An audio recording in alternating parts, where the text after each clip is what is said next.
कुछ बताइए। देखिए metrology is a study of weather and climate, ठीक है ना। कैमरा ऊपर करें आप, आपको कैमरा थोड़ा नीचे, ठीक है ना।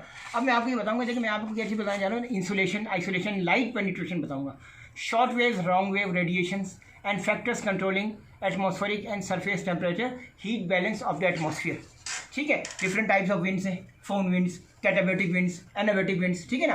कैटाबैटिक विंड्स ऐसे आया, अपहिल पे आया, उसके बाद क्या हुआ, फिर वो नीचे आ गया। एनाबैटिक विंड्स वो आप कैसे चला, नीचे चला, वो ऊपर अपहिल पे चला गया। या आपकी कैटाबैटिक एनाबैटिक विंड्स हो गया, फोन विंड्स हो गया, ट्रेड विंड्स हो गया। ट्रेड विंड्स क्यों कहते हैं, ये तिजारती हवाएं होती थी। क्या होता था, हवा धक्का देती थी और जहाज़ जिस साइड पे चलते थे उसकी सिमत में आपको जहाज़ चलते थे, इसलिए उनका नाम था तिजारती हवाएं। फिर फोन विंड्स, पोलर विंड्स और आपका ईस्टर्लीज विंड, वेस्टर्लीज विंड, ये बहुत सारी चीज़ें मैं आपको बताऊंगा। देखिए इससे properties of the atmosphere, temperature, pressure gradient, density of and moisture content, global, local, horizontal and vertical distribution, daily and seasonal variation. देखें गर्मियों में क्या होता है, सर्दियों में क्या होता है, कभी आपने नोट किया है, सूरज ऐसे है ना, ठीक है, गर्मियाँ हो रही हैं। सर्दियों में क्या होता है, आप बैठे हैं टीवी देख रहे हैं, सूरज आपकी आंखों पे आ रहा है, क्यों, क्योंकि सूरज जो है ना अब उसने अपना एंगल चेंज कर लिया है। अब गर्मी नहीं है क्योंकि सूरज तो ऐसे नहीं आ रहा, तो ऐसे जा रहा है ना। आप घर में बैठे टीवी देख रहे हैं, थोड़ा ऐसा ऐसा इस साइड पे आ रहा है। अब ठंडक भी हो रही है क्योंकि सूरज की शुआएं सीधे आपको नहीं पड़ रही हैं, ऐसे टिल्ट हो गई हैं, तो उस वक्त ठंडक हो जाती है, ठीक है ना।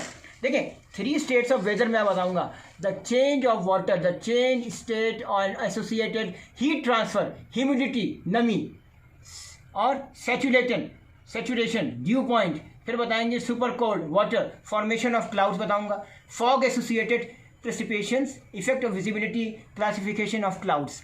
अब क्लाउड्स के बारे में बताना चाहिए। चले बारिश हो रही है, निम्बस क्लाउड है। क्यूमुलस क्लाउड आपकी घनी हुई ऊन की तरह होते हैं। दरमियानी क्लाउड्स आपके आल्टो क्लाउड हो गए, फिर स्टेटस क्लाउड हो गए, ठीक है ना। फिर आपके हवाओं क्या ये जगहें हैं कि जब ट्रोपोस्फेयर ख़त्म होगा तो ट्रोपोपोजोस्फेयर हो जाएगा, फिर स्ट्रेटोस्फेयर स्टार्ट होगा, फिर स्ट्रेटोपोज होगा, मेसोस्फेयर होगा, मेसोपोज होगा, आइनोस्फेयर होगा, आइनोपोज हो गया, थर्मोस्फेयर होगा। ये आपकी लेयर्स होंगी। ज़्यादातर वेदर चेंजेस आपकी साइड पर ही होती है, ट्रोपोस्फेयर साइड पर ही होती है, ठीक है। ये आपको बताएंगे। Planetary mean distribution of temperature and pressure, ये आपको बताएंगे। क्या वजूहत हैं कि आपका साउथ चाइना सी उस साइड पे, फिर आपने देखा होगा प्रेशर है, प्रेशर ग्रेडियंट है, लो प्रेशर्स हैं, और फिर आपके तूफान आ रहे होते हैं जुलाई अगस्त वगैरह में, ठीक है ना, हर जगह का। फिर एक और चीज़ भी है, अब प्रेशर आपका 990 995 है साउथ चाइना सी साइड पे, और यही प्रेशर अगर आप बाल्टिक पे देख लें, बाल्टिक बड़ा कूल एंड काम चल रहा है, ठीक है ना, वहाँ तो कोई तूफान नहीं आ रहा है, इस साइड पे तूफान आ रहा है। उसके पीछे भी राज है, क्या राज है वो भी आप देखेंगे, सीखेंगे। प्लैनेटरी मीन डिस्ट्रीब्यूशन के बारे में, of temperature and pressure and related planetary winds, effect of the earth rotation. देखें अर्थ रोटेशन का बड़ा ख्याल रखना होगा। आपको पता ही होगा 6 महीना अंधेरा, 6 महीने लाइट, ठीक है ना। Southern ocean drift, north pole, south pole, ठीक है ना, वो बहुत भी है। दुनिया अपनी जगह मूव कर रही है। ये पोल जो है ना, ये आपको बता दूं दुनिया ख़त्म होने की निशानी भी है। ये जो नॉर्थ पोल साउथ पोल है ना, ये पोल अपनी जगह चेंज कर रहे हैं। ये ख़त्म होने की, जैसे कहते हैं दुनिया ख़त्म होने की निशानी में, ये निशानी भी है कि पोल्स अपनी जगह चेंज करेंगे और सूरज जो है मगरिब से निकलेगा।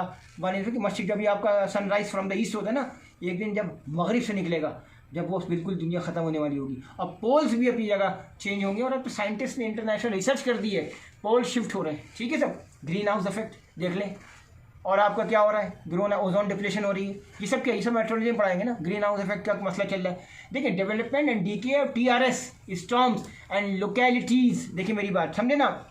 Decades storms, their localities, name, season, tracks and associate weather, recognition of their approach, forecasting their probable movements. देखें ये बड़ा इंपॉर्टेंट है। हम लोग क्या करते हैं, बेयरिंग डिस्टेंस वगैरह लेके कैलकुलेट करते हैं। अच्छा भाई ये टाइम होगा जब हमारा TRS हमारे बेयरिंग डिस्टेंस से भाई 70 माइल पे होगा। नहीं 70 माइल इज़ वेरी डेंजरस, हमें तो कम से कम 250 माइल 300 माइल रखना है। तो हम क्या करते हैं, जहाज़ को पहले से 2-3 दिन पहले ही टर्न करना शुरू कर देते हैं कि जब हमारा ये बेयरिंग ये डिस्टेंस पे हम इधर पहुँचेंगे तो जहाज़ इधर होगा, TRS इधर होगा। नहीं, तो बेहतर है कि जहाज़ को टर्न कर लो 250-300 माइल। आप समझ गए ना। इसका तरीका होता है, चार्ट बनाता है कप्तान, ब्रिज पर रखता है ड्यूटी ऑफिसर्स के लिए। उससे ये होता है कि आपका डिस्टेंस हमेशा मेंटेन रखते हैं TRS से। Cloud forms related to on coming weather changes is very important. Characteristics of the weather associated with the principal pressure system, anticyclones, depressions। Cyclone का उल्टा एंटीसाइक्लोन है। काम वेदर, कूल वेदर, काम everything, इसको anticyclone कह देंगे आप, ठीक है ना।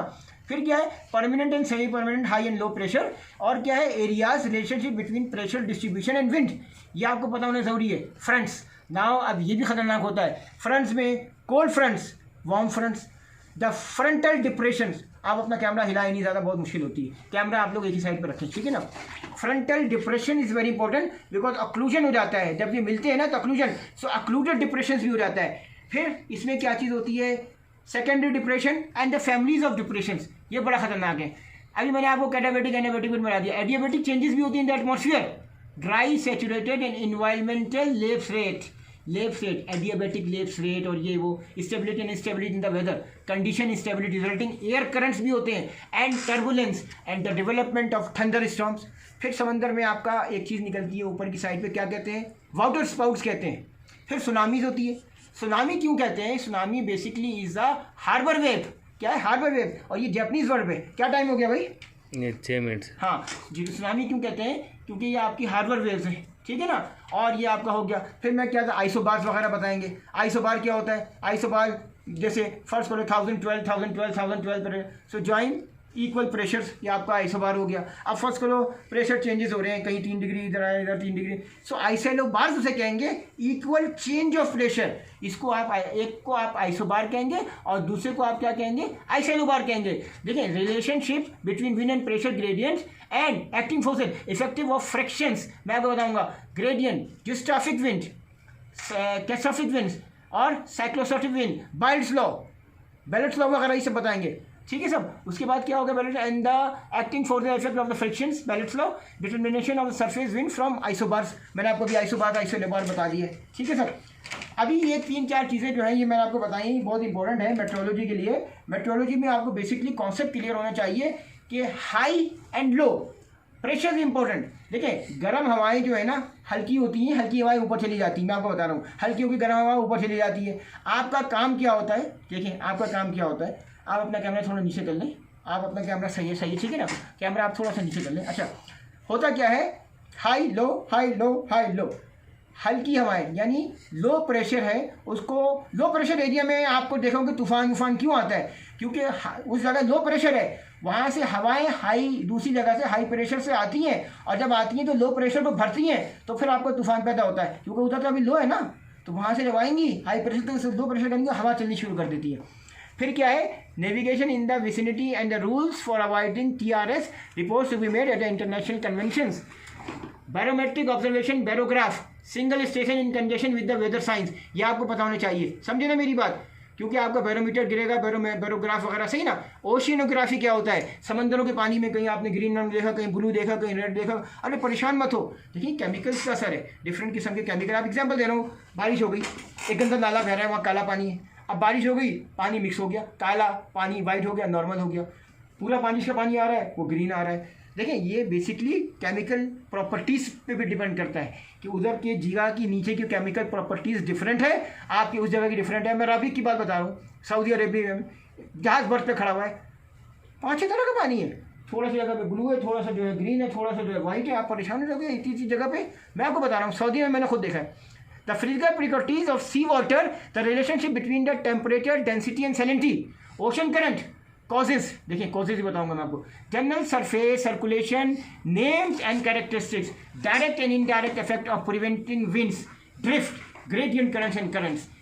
फिर क्या है, सीजनल चेंजेस। देखिए, आप अपना कैमरा ऊपर कर ले, देखिए मैं आपको क्या बता रहा था, seasonal changes in the general circulation, interpretation, current information from the charts, Kuroshio currents, Oyashio currents, ठीक है, southern Kamchatka current, southern ocean drift, Mozambique current, Agulhas current, सऊदी, आप जाओ जरा साउथ अफ्रीका साइड पे, कितना मतलब खतरनाक होगा करंट वहाँ पे आपको हमेशा वेदर रफ मिलेगा, मतलब 7-7 दिन 6-6 दिन जहाज़ को कहीं भी कुछ मोड़ लो। मैं आपको बता रहा हूँ, आइस फॉर्मेशन, ना ओशियोनोग्राफी चल रही है, आइसबर्ग का पता होना चाहिए, रडार से कैसे डिटेक्ट करना है, आइसबर्ग है, आइसबर्ग की रिपोर्टिंग, TRS की रिपोर्टिंग, टाइटैनिक का इंसिडेंट सबको पता है। कितना मिनट हो गया आपका, 9:30 हो गया। देखिए, wave theory is important, practical in motion in waves, ocean waves, normal waves, trochoidal waves, trochoidal waves, लहरें होती हैं समंदर में, एक और चीज़ होती है उसको रोएं कहते हैं, सही है ना। टाइड्स होती हैं, लहरें, रोएं, टाइड्स, टाइडल स्ट्रीम भी होती है, टाइडल स्ट्रीम भी होती है, सब चीज़ें होती है, पता होना चाहिए। Ice formation and excretion on the vessel, ठीक है ना। अब आइस में आप चले गए, आइस ब्रेकर भी यूज़ करना है, आपको अपने चीज़ों को बर्फ़ है उनको भी क्लियर करना, ये सब पता होना चाहिए। Development and decay of sea and land and ice and the main types of floating ice, different types है and their origin, general limits of law in both hemisphere। देखिए ये आपको दोनों हेमिस्फीयर को पता होना चाहिए। आजकल क्या हो रहा है, ocean and seas at the risk, ये आपको पता है, ये बड़ा खास टॉपिक है।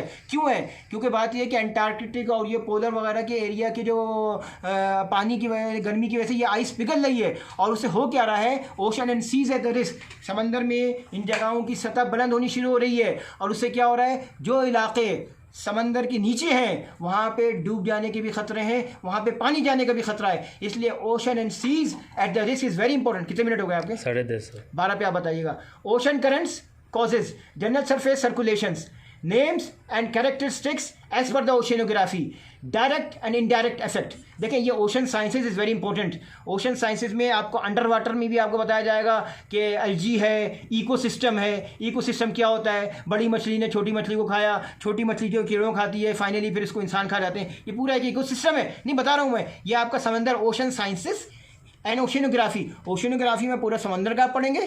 कहते हैं ना 7 समंदर पार में तेरे पीछे पीछे आ गई, कौन थी वो आपको क्या ना, दिव्य भारती। तो मैं आपको ये बता रहा था कि वो भी चलते रहे। तो अच्छा, उसके बाद क्या है, terminology and availability in navigation to icing actions to the take in icing situation report to be made under the international conventions. कभी कभी ये होता है कि आप समंदर में हैं और आइस पे आपकी बर्थिंग डेवलप होगी, तो अक्सर हम भी गए, आपको मतलब गैंग में लोअर करने की ज़रूरत ही नहीं होती थी, हम थोड़ा सा लोअर करते थे और आइस पे भी हम चले।